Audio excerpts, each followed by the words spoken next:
धन्यवाद. प्रभूची स्तुती आणि गौरव असो. आज या ठिकाणी देवाने उभं केलं. मी प्रथम देवाला धन्यवाद देतो आणि त्याचप्रमाणे मंचावर उपस्थित सर्व देवाचे सेवक आणि या मंडळीचे पालक पास्टर निलेश आणि त्यांचे कुटुंब आणि त्यांची मंडळीचाही मी आभारी आहे की देवाने आपल्याला अशी एक संधी दिली. तरी आपण वचनाकडे जाऊया. आपण वचन वाचून निर्गमनाचं पुस्तक 25 अध्याय 18, 19, 20. बुक ऑफ एक्सोडस 25 वर्स 18, 19 and 20. निर्गमनाचं पुस्तक 25 अध्याय 18 ते 20. निर्गमनाचं पुस्तक अध्याय क्रमांक 25 18 ते 20 आपण देवाचे वचन ऐकूया. आणि सोन्याचे 2 करून दयासनाच्या दोन्ही टोकांसाठी कर. ते घडी कामाचे असावे. एक करून एका टोकासाठी व दुसरा करून दुसऱ्या टोकासाठी बनवावा. हे करून दयासनाशी अखंड ठेवून दोन्ही टोकांना बनवावे. त्या करुबांचे पंख असे पसरलेले असावे की त्यांनी ते दयासन झाकलेले जावे आणि त्यांची तोंडे समोरासमोर असून त्यांची दृष्टी दयासनाकडे लागलेली असावी. देवाला धन्यवाद असो. या वचनाचं मार्गदर्शन आपण घेणार आहोत. विशेष करून आपण जे सेवेमध्ये पदार्पण करत आहोत आपल्यासाठी एक खूप महत्वाचं आहे. तर प्रियानो, आता जे वचन वाचलेला हा भाग आहे हा परम पवित्र स्थानातला आहे. ज्यावेळेस देवाने मोशेला दर्शन मंडप बनवायला सांगितलं, टॅबरनॅकल बनवायला सांगितलं, तर त्यावेळेस त्याच्यामध्ये 3 भाग ठेवलं. अंगण, पवित्र स्थान आणि परम पवित्र स्थान. तर आता आपण वाचलेलं वचन हे परम पवित्र स्थानातलं आहे. अंगणातल्या वस्तू वेगळे, पवित्र स्थानातल्या वस्तू वेगळे आणि परम पवित्र स्थानातल्या वस्तू वेगळे. तर आता आपण वाचलेले परम पवित्र स्थानातल्या वस्तूबद्दल आपण वाचलेला आहोत. तर आज जे विद्यार्थी ग्रॅज्युएशन किंवा पदवी मिळवणार आहेत तर त्यांच्यासाठी हे मोलाचं वचन आहे. बघा, जे आपण वाचलं निर्गम 25 अध्याय 18 ते 20 या ठिकाणी टोटल 9 गोष्टी दिलेल्या आहेत. कदाचित तुम्ही लक्ष दिलं नसेल, परंतु नंतर तुम्ही अजून याच्यावर ध्यान करा, मनन करा. 9 वस्तू दिलेल्या आहेत. पहिलं दिलेलं आहे विश्वास, सोने, आणि सोन्याचे 2 करूब बनवा हे दुसरा शब्द आहे. तर पहिलं ते 2 करूब, त्याचा अर्थ मी तुम्हाला सांगतो. हे 2 करूब म्हणजे काय? करूब कशाचं प्रतीक आहे? पवित्र शास्त्र बायबलमध्ये 9 प्रकारचे देवदूतांचा उल्लेख आहे. 9 प्रकारचे देवदूत आणि त्यापैकी एक आहे करूब, ज्याला आपण इंग्लिशमध्ये चेरुबिम्स असं म्हणतो. तर हे करूब, तर देवाने मोशेला सांगितलं 2 करूब. हे करूब कशाचे प्रतीक आहे? हे करूब सेवकांचं प्रतीक आहे. जुन्या करारात ते करूब होते, पण नवीन करारामध्ये ते देवाचे सेवक आहे. आणि इथं दिलेले करूब कशाने बनवायला सांगितलंय? सोन्याने. करूब बनवा, पण कशाने बनवा? सोन्याने बनवा असं दिलेलं. मग पवित्र शास्त्र बायबल प्रमाणे सोनं म्हणजे कशाचं प्रतीक आहे? बायबल प्रमाणे सोने 2 गोष्टी दाखवतं, विश्वास आणि जय जीवन, है ना? विश्वासाचं प्रतीक आहे. आपण ते वचन वाचणार नाही. पहिले पेत्र 1 अध्यायाच्या 7व्या वचनामध्ये दिलेले वय सोनं विश्वासाला दर्शवतं. आणि तसंच मी बोललो, सोनं जय जीवनाला दर्शवतं. जसं सोनं जर विश्वासाला दर्शवतो, तर देवाचे सेवक हे विश्वासाने भरलेले असले पाहिजे. सगळ्यात पहिली गोष्ट हे मनात आणू नका की आमचं झालं ग्रॅज्युएशन. हो, चांगली गोष्ट आहे, परंतु त्याचबरोबर हे करूब जसं सोन्याने बनवले होते, सोन्यासारखा विश्वास तुमच्यामध्ये दिसला पाहिजे. आणि सोन्याचं नंतर मी दुसरा अर्थ बोललो, सोनं विजयाचं प्रतीक आहे. कारण ज्या वेळेस स्पर्धेमध्ये ऍथलेटिक्स मध्ये खेळाडू जिंकतो त्याला गोल्ड मेडल देतात. म्हणजे जे जय मिळवतात त्यांना गोल्ड मेडल असतं. तर हे विश्वास, सोनं विजयाचं प्रतीक आहे. तर तुमच्यामध्ये विजय पाहिजे. कशावर विजय मिळवायचे? आपल्याला 3 गोष्टीवर विजय मिळवायचा. जगावर विश्वास विजय मिळवायचा, आपल्याला पापावर विजय मिळवायचा आणि सैतानावर विजय मिळवायचा. या 3 गोष्टीवर आपल्याला जय मिळवायचा आहे. हे फक्त तुमच्या ध्यानात, मनात राहू द्या. उगाच सोनं घ्या बोलला नाही. परमेश्वर बोलला असता चांदी घे, इतर घे, लोखंड घे, पण विश्वास, सोनं घे. म्हणजे विश्वास आणि जय. प्रत्येक देवाकडे या 2 डिग्र्या महत्वाच्या आहेत. ग्रॅज्युएशन पेक्षा महत्वाची डिग्री आहे विश्वास आणि जय जीवन. तर प्रत्येक स्तरामध्ये विजय प्राप्त करून तुम्ही पुढे गेले पाहिजे. आणि तिथं दिलेले 2 करून पाहिजे. किती करून? 2. तर करून म्हणजे मी तुम्हाला बोललो आता ते सेवकाचं प्रतीक आहे. आणि 2 करून, हे 2 काय पाहिजे? 2 म्हणजे आपल्या लक्षात यायला पाहिजे येशू ख्रिस्त त्याच्या सेवे काळामध्ये दोघांना पाठवायचा नेहमी. तुम्ही घरी जाऊन वाचू शकता. मार्क सुवर्तमान 11वा अध्याय वचन 1 आणि 2, मत्ती सुवर्तमान 21वा अध्याय वचन 2. येशू दोघांना पाठवायचा. तर 2 करून. आता तुम्ही पण ज्या वेळेस सेवेसाठी बाहेर पडा तर एकटे पडू नका. दोघं लग्न झाल्यानंतर पती पत्नी आणि लग्नाच्या अगोदर जे आपले सहकर्मी आहेत त्यांच्या बरोबर, पण ते पाळक साहेबांच्या मार्गदर्शनाखाली. आलं लक्षात?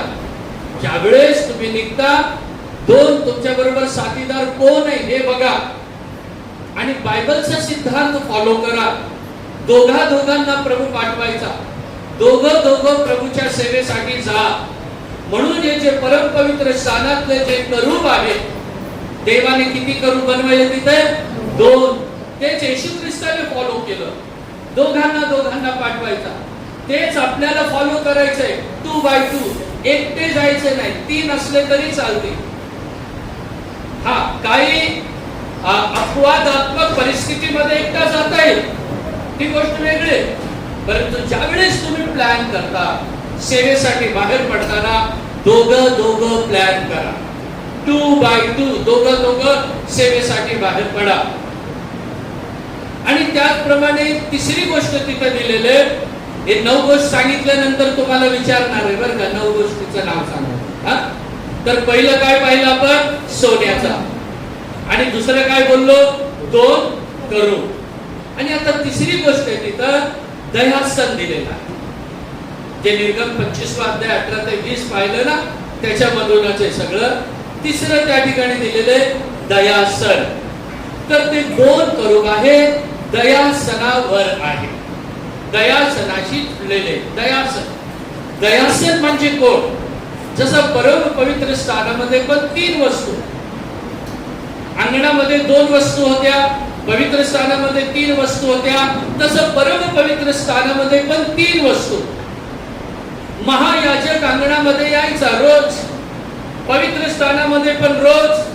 परंतु परम पवित्र स्थानामध्ये वर्षातनं एकदा देवाचा सेवक जायचा. आणि ज्या वेळेस तो अंगणामध्ये यायचा, पवित्र स्थानामध्ये यायचा, 5 प्रकारचे वस्त्र घालायचा. पण ज्या वेळेस तो सेवक परम पवित्र स्थानात जायचा, अति पवित्र स्थानामध्ये, मोस्ट होली प्लेस मध्ये 10 प्रकारचे वस्त्र तो घालायचा.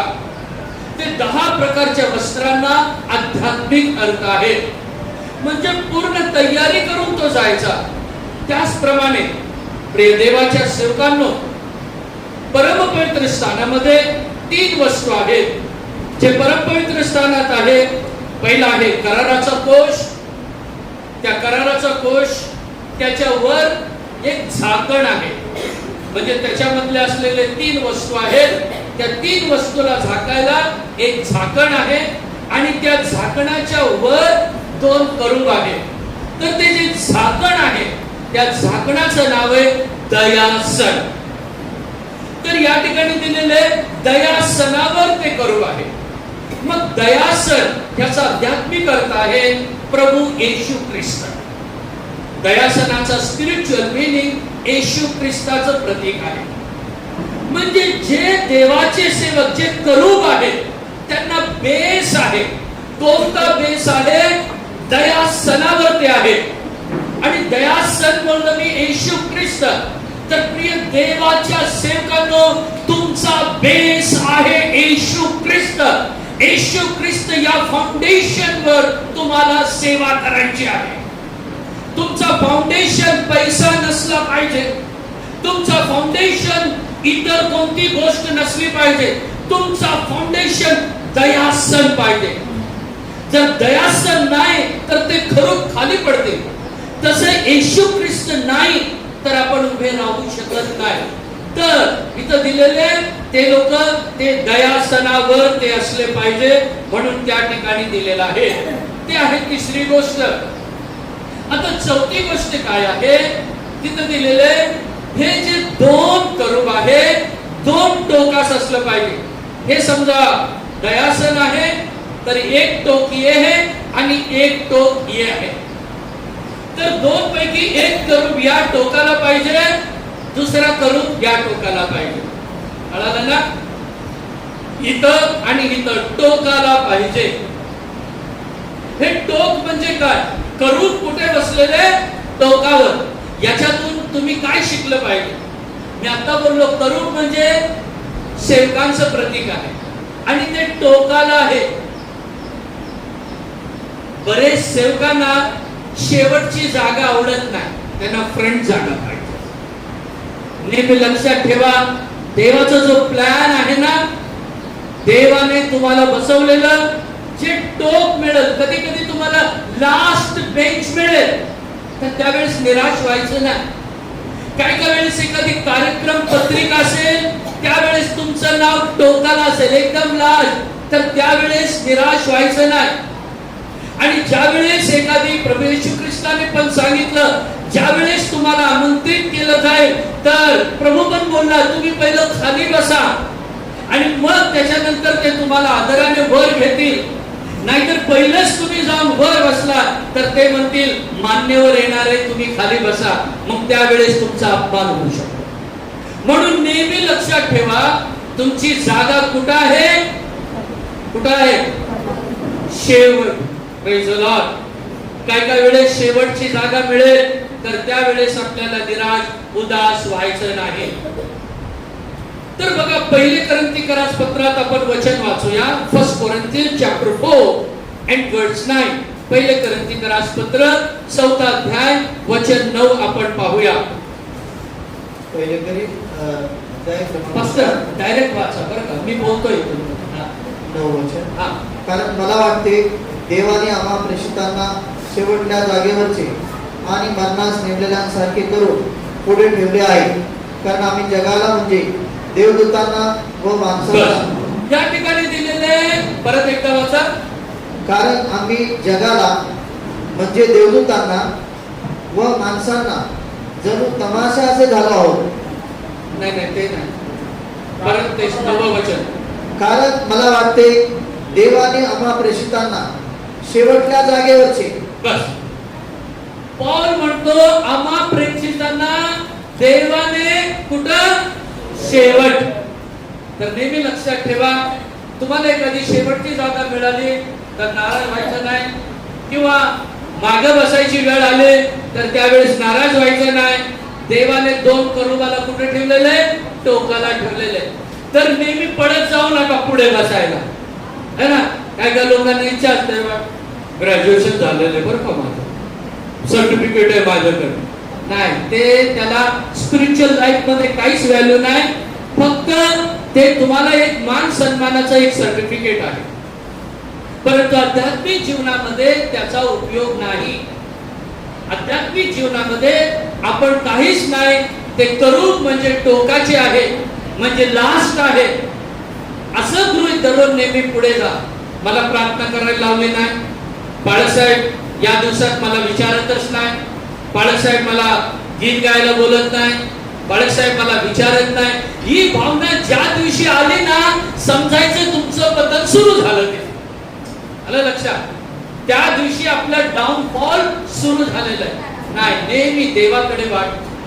परमेश्वर ज्या वेळेस तुम्हाला पुढे आलेला, त्यावेळेस तुम्हाला कोणी मागे नेऊ शकणार नाही.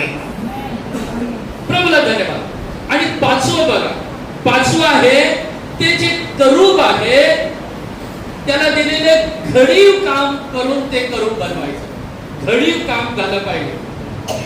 करूब कसं झाले पाहिजे? घडीव कामाचे करूब झाले पाहिजे. ते देवदूत. करूब म्हणजे देवदूतांचा प्रकार आहे. मग करूब बनवताना परमेश्वर बोलला त्याला घडीव कामाचं बनवायचं. घडीव काम म्हणजे काय तुम्हाला सांगता येईल का? घडीव काम म्हणजे काय? घडीव काम म्हणजे नक्षीकाम.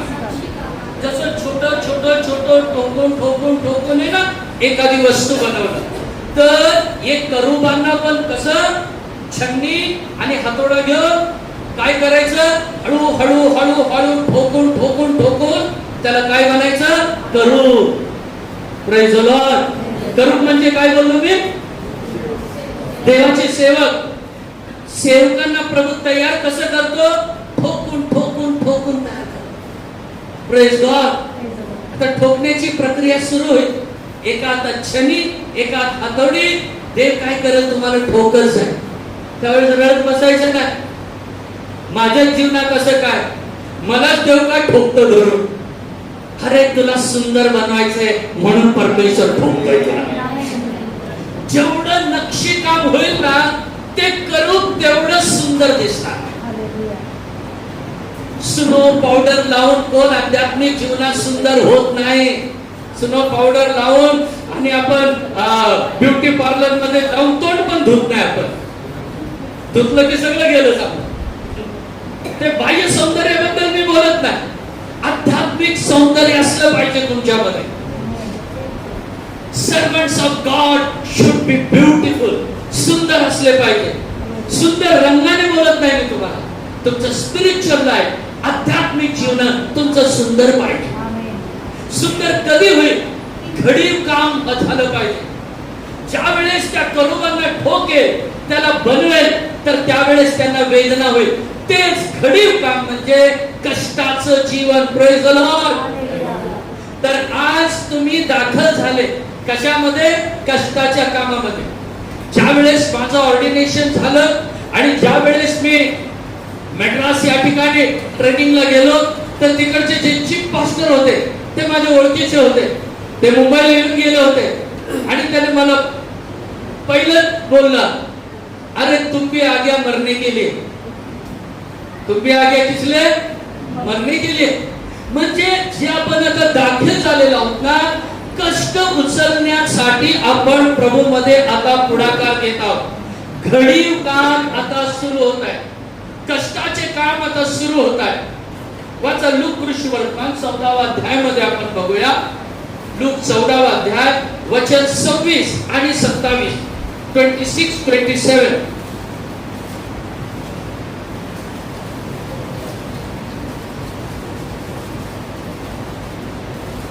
जर कोणी माझ्याकडे येईल पण आपला बाप, आई, बायको, मुले, भाऊ बहिणी यांचा आणि आपल्या जीवाचा द्वेष करणार नाही, तर त्याला माझा शिष्य होता येणार नाही.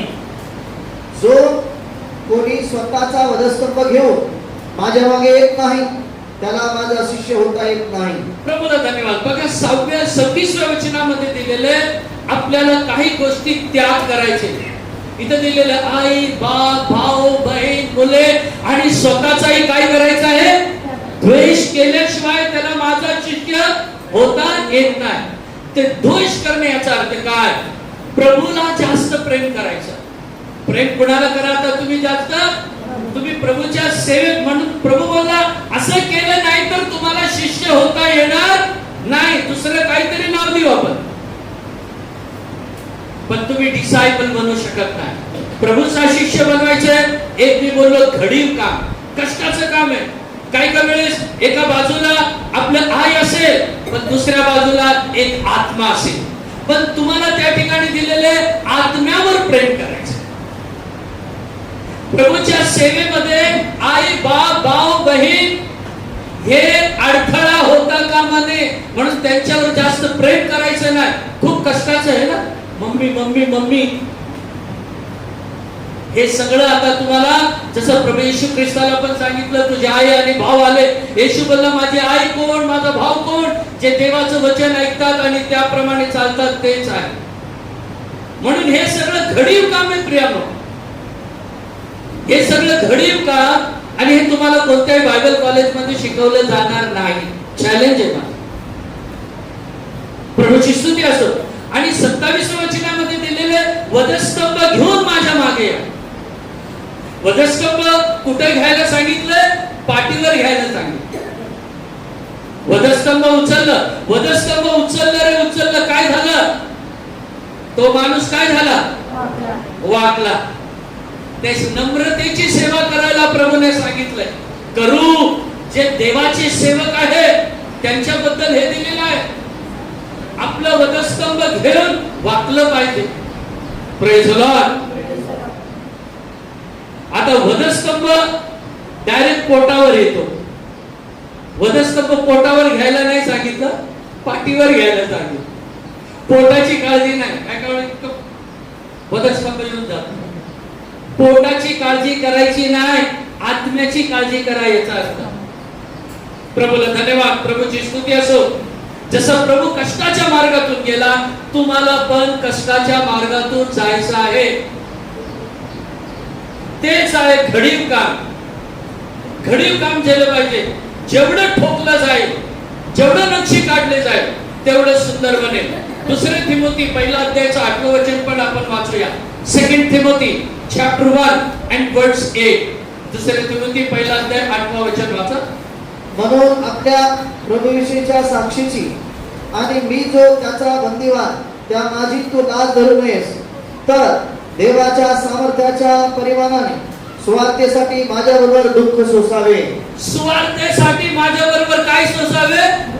म्हणजे आता तुम्ही स्वार्थेमध्ये उतरलेला आहे. काय सोसायचं आहे? आता विचार करू नका. आता ग्रॅज्युएशन होईल, डिग्री मिळेल, सर्टिफिकेट मिळेल, फ्रेंड करून लाव आणि चर्च मध्ये आपल्याला मस्त मान सन्मान मिळेल. Praise the Lord. पण इथं काय दिलेलं आहे? स्वार्थेच्या कामासाठी माझ्या बरोबर काय दुःख सोसायची आतापासूनच तयारी ठेवा. एका घरात जाल असं विचार करू नका. तुम्हाला मस्त सोफा बिफा सजून ठेव, हा काही ठिकाणी मिळेल ना, पण प्रत्येक घरात तुमचा आदर होणार नाही. काही काही घरामध्ये तुमचा अपमान होईल, छळ होईल काही ठिकाणी. त्या छळासाठी पण तुम्ही तयार राहिलं पाहिजे. पाऊल म्हणतो माझ्या बरोबर दुःख सोसा. तर त्या दुःख सोसण्यासाठी, कारण करूब कसं बनवलेलं आहे? घडीव कामाने बनवलेलं, ठोकून ठोकून बनवलेलं. हे झाली 5वी गोष्ट. संपूर्ण झाल्यानंतर विचारतो बरं का तुम्हाला. आता 6वी गोष्ट. 6वी गोष्ट असं दिलेलं आहे, ते दयासनाशी अखंड असले पाहिजे. करूब कसं असलं पाहिजे? दयासनाशी, बोला बोला तोंड उघडा, अखंड पाहिजे. म्हणजे जॉईंट नाही पाहिजे. जे दयासन आणि करूब एकच बनलं पाहिजे. ऍक्च्युअली ते फ्लाइट दयासन आणि त्याच्यावर 2 करूब बसलेले आहेत, तर ते एकातूनच बनले पाहिजे. दयासनचा अर्थ काय बोललो मी? लवकर बोला. कोणतरी 11 पैकी प्रभू येशू ख्रिस्त, बरोबर. आणि करूबचा अर्थ काय बोललो मी? येशू ख्रिस्त. म्हणजे येशू ख्रिस्त आणि सेवक अखंड असले पाहिजे. Praise the Lord. ते दयासनाशी करून जोडले गेले पाहिजे असं दिलेलं आहे. मग त्या याचा अर्थ आहे आपण येशू ख्रिस्ताशी जोडले गेलेलो पाहिजे, अखंड पाहिजे.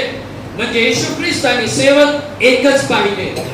म्हणून येशू ख्रिस्ताने योहान कृष्ण वर्तमानामध्ये खूप सुंदर वचन सांगितलेलं आहे. योहान कृष्ण वर्तमान 15वा अध्याय आणि वचन 5 पाहूया. John the Gospel chapter 5 and verse 5, 15 and 5. मीच वेल आहे, तुम्ही फाटे आहात.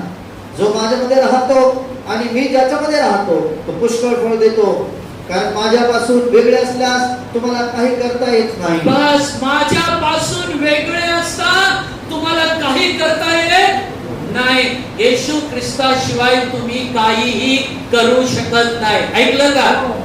Praise the Lord. येशू ख्रिस्ताशिवाय आपण काही करू शकत नाही.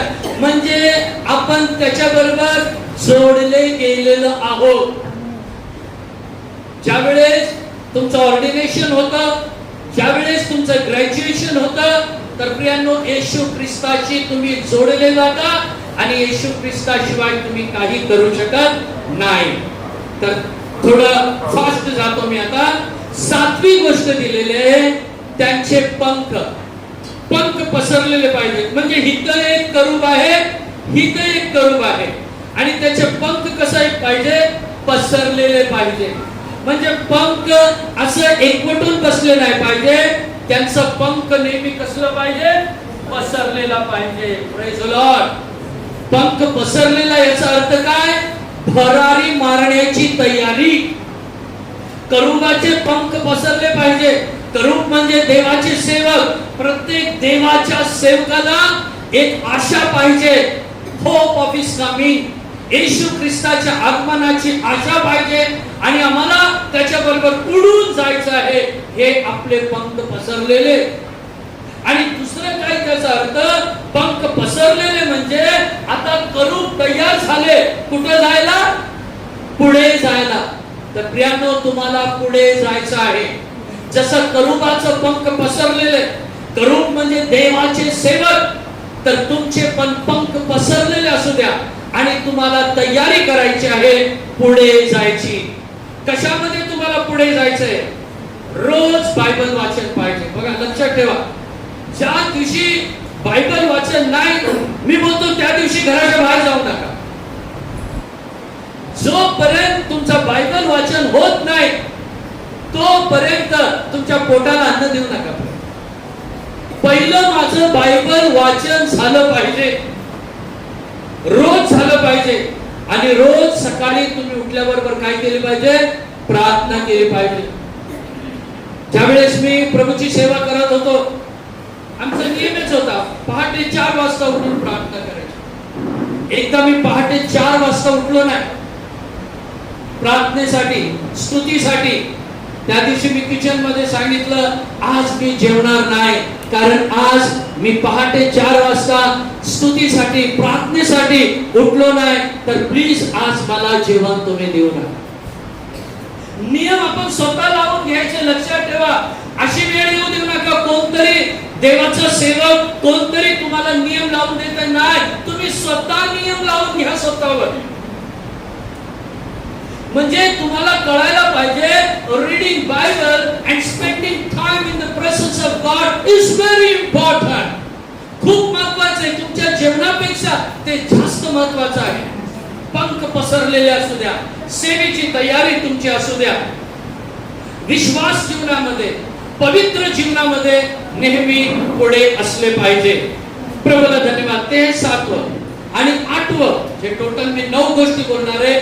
8वं तिथे दिलेलं आहे, जे 2 करूब आहे त्यांचा चेहरा आमने सामने पाहिजे. कुठे पाहिजे? सामोरे सामोरे पाहिजे. असं पाहिजे. त्यांचं काय पाहिजे? असं समोरासमोर पाहिजे. आणि पुढे मी तुम्हाला एक सांगणार आहे. हे आमचे पंख आहे. हे आमचे पंख एकमेकाला टच पाहिजे.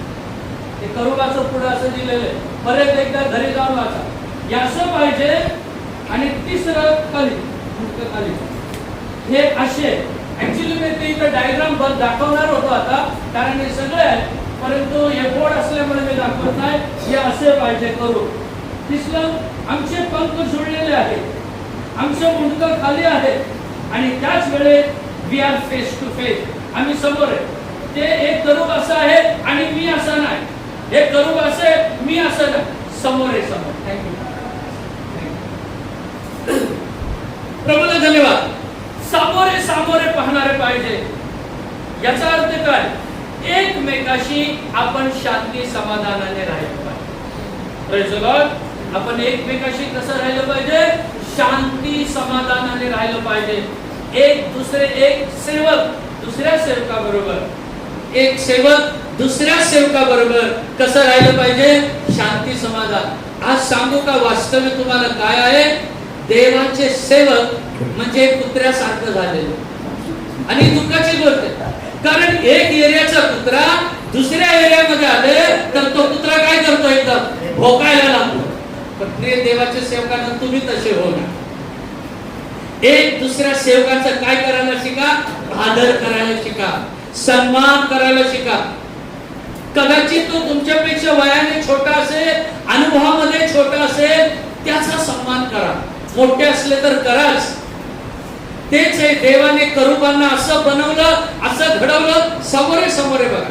घरी जाऊन मी बोलतो 25वा अध्याय तुम्ही परत वाचा, 18, 19, 20. समोरे समोरे शांती समाधानाचं जीवन. तेच आहे रोमकरासपत्र 12वा अध्याय वचन 18 मध्ये आपण पाहू शकतो. Book of Romans chapter 12 and वर्स 18. शक्य तर सर्व माणसांबरोबर तुमच्याकडून होईल तितके शांतीने राहा. हा, सर्वांबरोबर कसे राहा? शक्य होईल तितके कशाने राहा? शांतीने राहा. तेच करून आज सकाळी आपल्याला दर्शवतो. आणि कोणापेक्षा मी मोठा आहे हे समजू नका. कॉम्पिटिशन मिनिस्ट्री मध्ये चालत नाही. जितक्या लोकांनी कॉम्पिटिशन केलेले ना ते सगळे संपलेले आहे. जर तुम्हाला वाटत असेल मी संपून जावं, अवश्य कॉम्पिटिशन करा. पण जर तुम्हाला वाटत असेल मला वाढायचंय, कॉम्पिटिशन कधी करू नका. आपसा मध्ये करू नका. बघा एक उदाहरण आहे. हे जे 5 बोट आहे ना, या 5 बोटाची एकदा कॉम्पिटिशन लागली.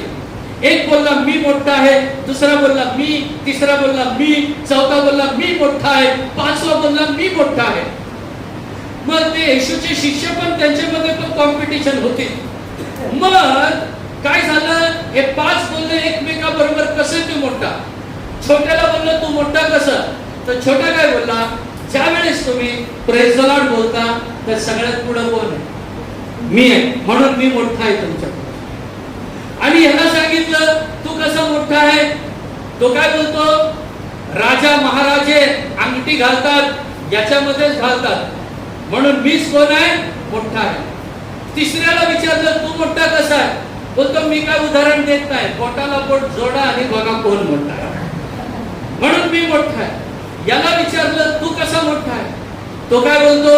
मी मार्गदर्शन करणार आहे. एखाद्या व्यक्तीने तुम्हाला रस्ता विचारलं तर हा बोट पुढे येत नाही, इकडे जा, तिथं माहिती आहे.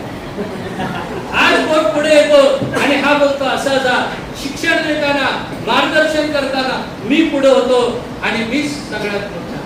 याला विचारलं तू कसा मोठा आहे? तो बोलला मी अंगठा बहादूर आहे. जे शिकलेले नाही त्यांच्यासाठी मी उपयोगी होतो. म्हणजे हे 5ही जणांचं महत्व आहे. तसं ज्या वेळेस तुम्हाला एखादे सेवक मिळेल तर त्याचं काहीतरी महत्व आहे. म्हणून एकमेकाचा काय करा? सन्मान करा. होईल तितकं शांतीने राहा. आणि पुढं 9वी गोष्ट, शेवटची गोष्ट दिलेले, त्यांची दृष्टी कुठं लागलेली पाहिजे? आम्ही ऍक्टिंग करून दाखवलं. दयासना है ना. दृष्टी कुठं? खाली. खाली कोण आहे? दयासन आहे. दयासनावर आहे लोक आहे. तर करू नेहमी कुठं पाहिलं पाहिजे? दयासन. म्हणजे करू म्हणजे सेवक. सेवकांनी नेहमी कोणाकडे पाहिलं पाहिजे? येशू ख्रिस्ताकडे पाहायचं नाही. For every small and great necessary, छोटे किंवा मोठी आवश्यकता, प्रत्येक आवश्यकतेसाठी कुणाकडे बघा? येशू ख्रिस्ताकडे बघा. मागण्या तुमच्या गरजा पुष्कळ असतील पण कुणाकडे मागणी करायचं? येशू ख्रिस्ताकडे. नजर लावू नका. पाळक साहेब महिना संपला है ना, त्याची अपेक्षा करू नका. एक हिंदी मध्ये एक कहावत आहे, प्रभु यीशु मेरे प्राण बचाइया, हो जाए महीना दे दे रुपया. त्याच्याकडे दृष्टी लावू नका. तुमची दृष्टी दयासनाकडे असेल. तुमच्या प्रत्येक छोट्या मोठ्या गरजाकडे दयासनाकडे दृष्टी लाव. येशू ख्रिस्ताकडे दृष्टी लाव.